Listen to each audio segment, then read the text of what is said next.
Wa ma ja'ana 'anit tabi'in, dan apa yang datang kepada kita dari kalangan para tabi'in, para ulama yang setelahnya, fahum rijal, mereka adalah laki-laki, wa nahnu rijal, dan kita juga adalah laki-laki. Ya Rabbi salli ala Muhammad. Assalamualaikum warahmatullahi ta'ala wabarakatuh. Alhamdulillah wassalatu wassalamu ala rasulillah wa ala alihi wa sahbihi wa mawala wa ba'du. Subhanaka la ilma lana illa ma'allamtana innaka antal alimul hakim wa tub alaina innaka antat tawwabur rahim. Rabbi shrah li sadri wa yassir li amri wahlul 'uqdatam min lisani yafqahu qawli. Rabbi yassir wa la tu'assir, Rabbi tammim bi khair. Baik ahbabana fillah, Bapak Ibu sekalian, begitu juga rekan santri di mana saja berada. Kembali kita lanjutkan kajian Ihya Ulumuddin kita. Sekarang kita sudah masuk pada halaman 290 ya. Masih seputar adab atau tugas ulama akhirat ya. Langsung saja ila anqalal musannif rahimahullahu taala wa nafa'ana bi ulumihi wa barakatihi fid dharain amin.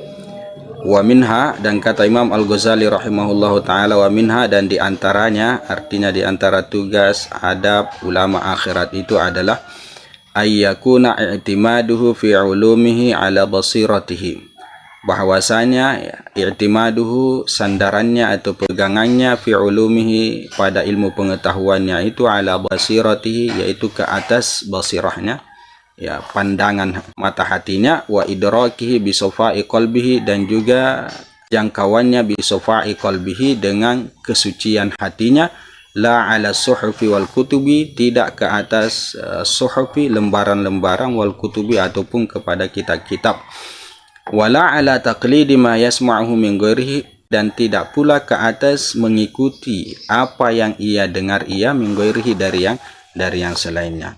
Jadi pada bagian ini Al-Imam Al-Ghazali menekankan bahwasanya i'timad, pegangan seorang ulama akhirat itu ya harusnya lebih kepada basirahnya, lebih kepada kesucian hatinya, bukan secara tekstual ya, bahasa kasarnya seperti itu, berpatokan kepada lembaran itu tok saja, ataukah kitab-kitab yang dia pelajari itu saja, dan juga tidak boleh bertaklid kepada yang selain daripada dia ya.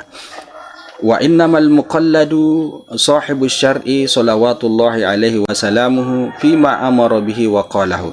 Nah, dan sesungguhnya al-muqalladu, yang diikuti itu, yang ditaklidi itu adalah sahibu syar'i, si empunya syariat, salawatullahi, semoga salawat Allah tercurah ke atasnya, wasalamuhu, dan salamnya, fima amara bihi wa qalahu, pada apa yang ia perintahkan terhadapnya dan ia katakan ia. Nah, jadi yang harus sebenarnya diikuti itu hanya satu saja. Siapa dia? Yang mempunyai syariat. Dalam hal ini adalah Rasul Sallallahu Alaihi Wasallam.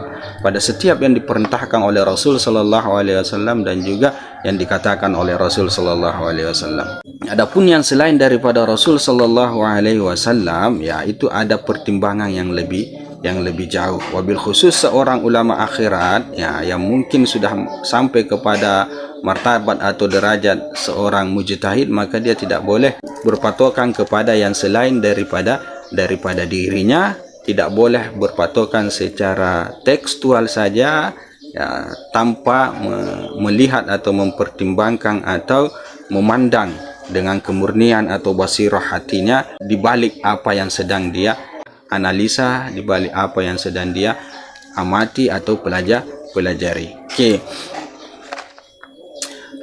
Ya, wa innama yuqalladu as-sahabatu radhiyallahu anhum. Nah, dan hanya saja sesungguhnya diikuti itu para sahabat radhiyallahu anhum ya, min haitsu, dari sisi inna fi'lahum, bahwasanya perbuatan mereka semua ya dulu itu menunjuk ala sama'ihim, ke atas pendengaran mereka, min Rasulillah sallallahu alaihi wasallam, dari Rasul sallallahu alaihi wasallam. Nah, andai kata muncul pertanyaan kenapa dia harus bertaklid atau mengikuti para sahabat, itu karena para sahabatlah yang mendengar langsung dari Rasul Shallallahu Alaihi Wasallam ya, apa yang kemudian mereka amalkan. Jadi setiap pengamalan atau fi'il dari para sahabat itu merupakan suatu perbuatan, suatu sikap, tindakan yang mereka dengar langsung dari Rasul Shallallahu Alaihi Wasallam. Oleh karena itu, ya para ulama-ulama akhirat itu harus juga ya bahasa lainnya mengikuti para sahabat atau bertaklid kepada para sahabat, walaupun yang diikuti secara hakikat itu hanya Rasul Shallallahu Alaihi Wasallam. Kenapa diikuti para sahabat? Karena para sahabat itu perbuatan mereka menunjukkan apa yang sedang mereka dengar dari Rasul Shallallahu Alaihi Wasallam secara langsung. Summa idza qallada sahib syar'ina, kemudian apabila dia bertaklid kepada si pemilik syariat salawatullahi alaihi wasallamuhu fi talaqi aqwalihi, dalam bertalaki dalam mempelajari aqwalihi, aqwalnya, perkataan-perkataannya, wa af'alihi, dan juga perbuatan-perbuatannya, bil qabul, dengan penuh penerimaan.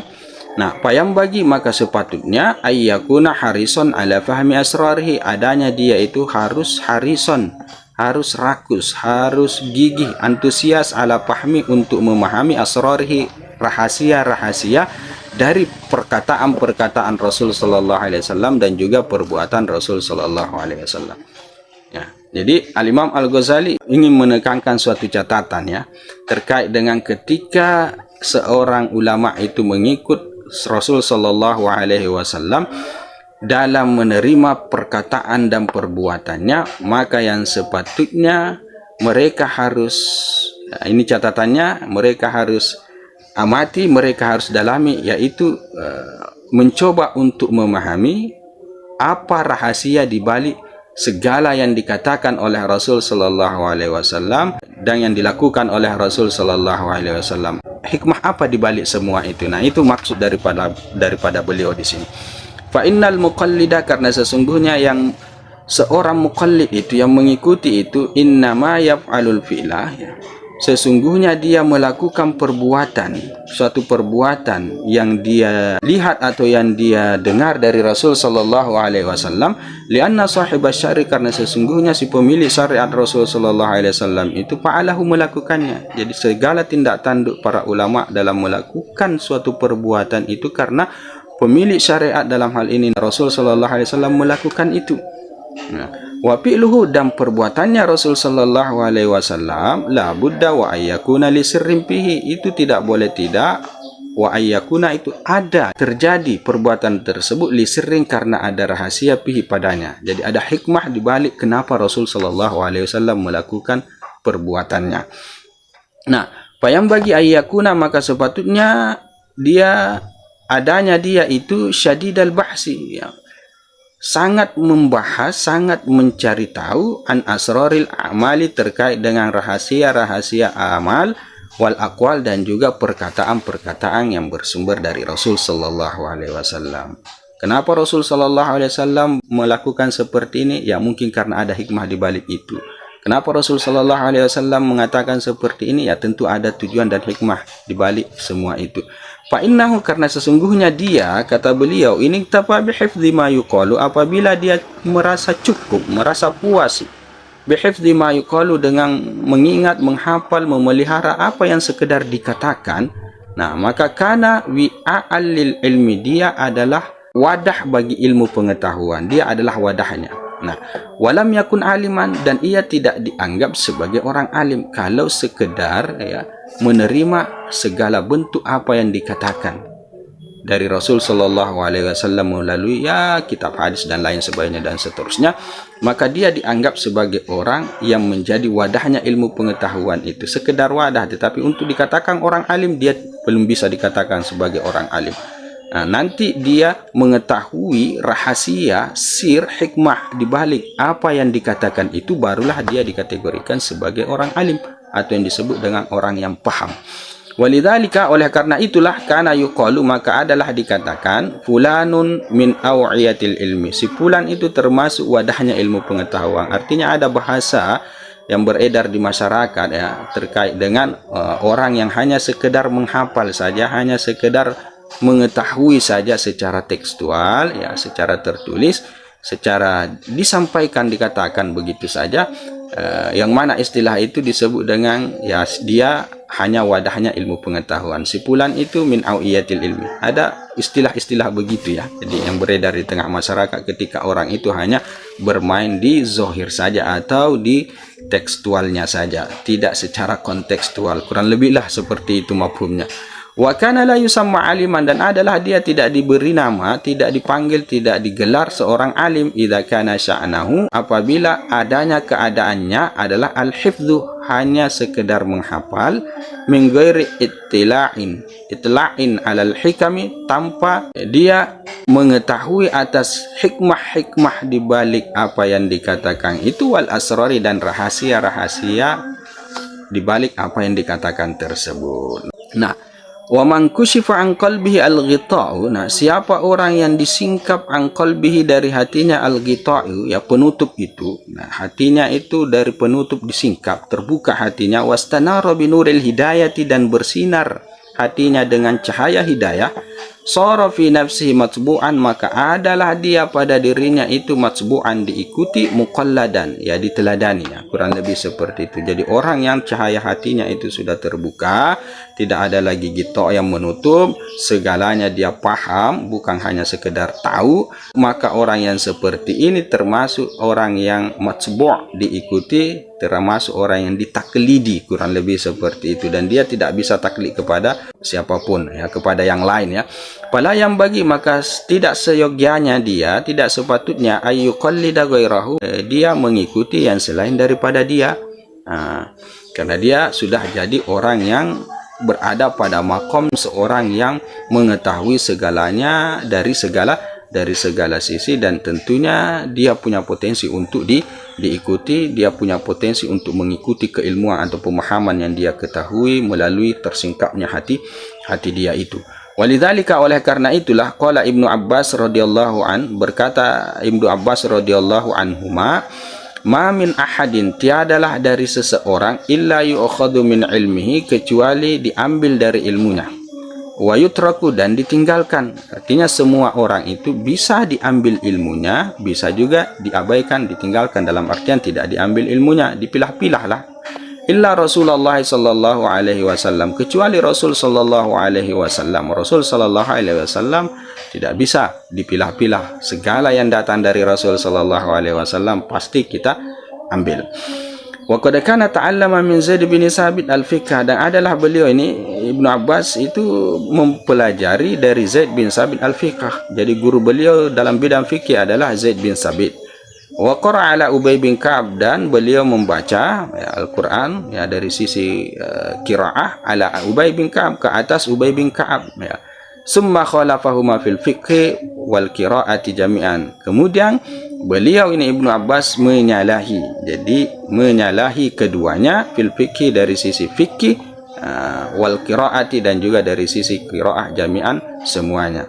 Nah, walaupun guru fikih beliau adalah Zaid bin Sabit dan guru qiraah beliau adalah Ubay bin Ka'ab, tetapi beliau juga punya kepakaran, kemahiran yang boleh dikata hampir setara dengan guru beliau, atau mungkin lebih daripada guru beliau. Akhirnya kemudian beliau itu berijtihad sendiri, menyalahi ya, berbeda pendapat ya terkait dengan fikih ya, dengan gurunya Zaid bin Sabit, dan berbeda pendapat terkait dengan qiraah dengan gurunya Ubay bin Ka'ab. Nah, ini salah satu kesimpulan yang bisa kita ambil, bahwa yang selain daripada Rasul sallallahu alaihi wasallam ya, itu masih bisa untuk kita tidak ikutilah, bahasa kasarnya seperti itu.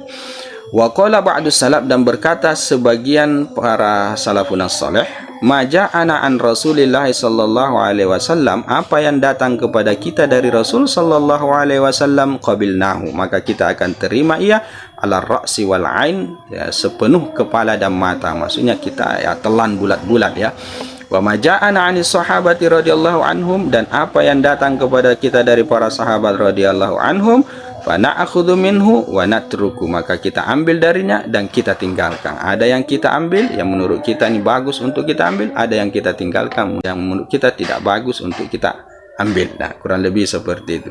Wa ma ja'ana 'ani tabi'in, dan apa yang datang kepada kita dari kalangan para tabi'in, para ulama yang setelahnya, fahum rijal, mereka adalah laki-laki, wa nahnu rijal, dan kita juga adalah laki-laki. Mereka hebat, tetapi potensi hebat juga itu ada pada diri kita. Kurang lebih maksudnya ini ya hampir setara lah antara kita dengan mereka, yang terkadang mereka juga salah dan seterusnya. Nah, untuk tabi'in di riwayat ini ya ada penempatan posisi yang kurang lebih hampir sama. Maksudnya apa? Maksudnya Imam Al-Ghazali mengutip riwayat ini sekali lagi untuk menekankan kepada para ulama-ulama akhirat itu agar dalam menetapkan, menyampaikan sesuatu yang ingin dia tetapkan dan dia ingin sampaikan, maka sepatutnya yang menjadi pegangannya itu jangan hanya sekedar diambil dari kitab atau didengar dari orang kemudian ditetapkan, kemudian disampaikan, tetapi harusnya dia bersandar, bertaklid ya, kepada dirinya secara basirahnya dan secara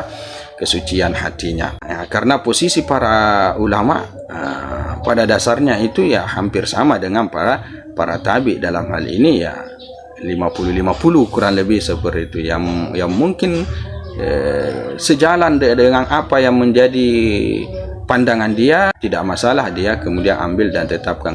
Tetapi kalau tidak sejalan dengan pandangan dia ya jangan diambil dan jangan ditetapkan. Kurang lebihlah seperti itu maksud daripada Imam Al-Ghazali. Wa innama faddalah as-sahabatu, dan sesungguhnya melebihi itu para sahabat ya. Nah, sekarang kalau ada pertanyaan menuju kepada kita, lantas kenapa kita mengikuti para sahabat, tidak langsung kepada Rasul sallallahu alaihi wasallam? Begini jawabannya ya, sesungguhnya melebihi itu para sahabat ya, dia punya fadilah, keistimewaan. Kenapa kita mengikuti mereka juga? Limusyahadatihim, karena mereka menyaksikan qara'ina ahwali Rasulillah sallallahu alaihi wasallam. Mereka menyaksikan langsung tanda-tanda keadaan Rasul sallallahu alaihi wasallam. Jadi tanda-tanda keadaan Rasul sallallahu alaihi wasallam dalam menyampaikan apa yang dia ingin sampaikan dan melakukan apa yang dia ingin lakukan. Nah, itu disaksikan atau diketahui oleh orang-orang yang ada di sekitarnya, yaitu para sahabat. Ya, tentunya mereka ini para sahabat lebih tahu hikmah di balik apa yang Rasul sallallahu alaihi wasallam sampaikan, apa yang Rasul sallallahu alaihi wasallam perbuat, karena mereka melihat langsung. Nah, beda kita ini hanya mendengar saja dari kitab-kitab dan seterusnya. Wa itilaqi qulubihim, dan terpautnya hati mereka kepada umuran perkara-perkara udrikat bil qara'in, yang bisa dijangkau dengan qarinah, dengan tanda-tanda, dengan isyarat dan seterusnya. Jadi hati mereka itu erat kaitannya dengan perkara-perkara yang dilakukan oleh Rasul sallallahu alaihi wasallam, yang mana perkara ini itu bisa diketahui secara tepat ya, secara mengena ya, dengan adanya qarinah-qarinah, adanya tanda-tanda, adanya semacam faktor dibalik kenapa Rasul sallallahu alaihi wasallam begini, begitu dan seterusnya. Jadi orang-orang yang pahamlah terkait dengan asbabun nuzul kalau berhubungan dengan ayat, paham betul dengan asbabul wurud kalau yang berhubungan dengan hadis. Nah, ini hanya sahabat yang bisa seperti itu. Oleh karena itulah kita harus mengikuti mereka. Ya, bukan berarti bahwa mereka itu mutlak kebenaran mereka ya, tidak. Fasaddadahum zalika ila shawabi, maka mengarahkanlah yang demikian itu artinya apa ya?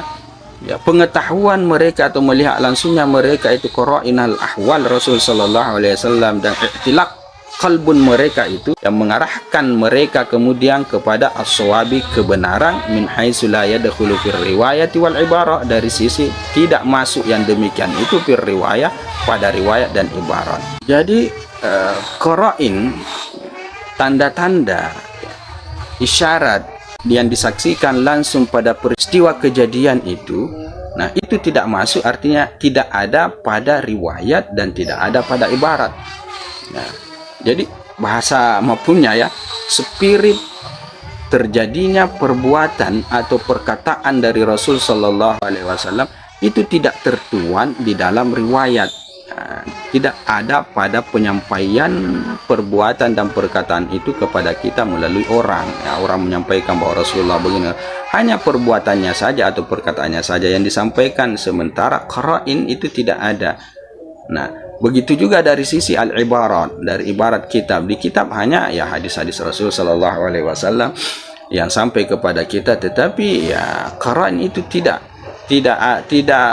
disertakan di situ. Nah, sementara qara'in inilah, qarinah inilah, spirit inilah, ketika kita tahu, maka itu akan membantu kita untuk lebih mudah memahami ya apa yang disampaikan dan dilakukan oleh Rasul sallallahu alaihi wasallam dengan benar, dengan tepat. Dan siapa yang mengetahui spirit tersebut, qara'in tersebut di balik apa yang disampaikan dan dilakukan oleh Rasul sallallahu alaihi wasallam, yaitu para sahabat. Oleh karena itu taklid kepada sahabat bahasa langsungnya seperti itu adalah sesuatu yang mesti ya.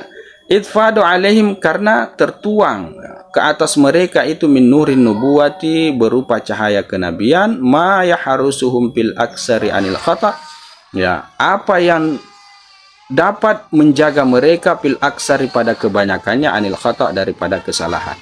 Jadi nur nubuah ya, karena mereka berada pada zaman Nabi sallallahu alaihi wasallam, di sekitar Nabi sallallahu alaihi wasallam, maka mereka pastinya akan kepercik nur nubuah itu, cahaya kenabian itu. Dan itu yang akan menjaga mereka dari kesalahan pada umumnya. Al-aksar kurang lebih seperti itu. Jadi inilah alasan ya kenapa kita juga harus bertaklid kepada para sahabat, walaupun pada dasarnya itu yang kita taklidi itu hanya Rasul sallallahu alaihi wasallam. Oke. Wa idza kana al-i'timadu 'ala al-masmu'i min al-ghairi taqlidan ghairu mardiyin ya.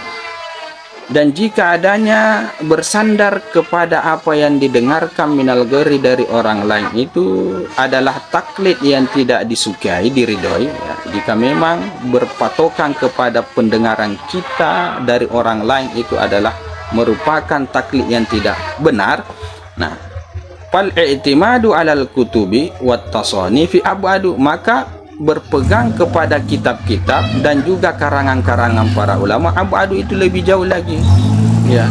Kepada orang saja itu dianggap tidak bagus, apalagi kepada kitab atau buku-buku yang mana ya pastinya tidak bisa berbicara, tidak bisa menjelaskan, tidak bisa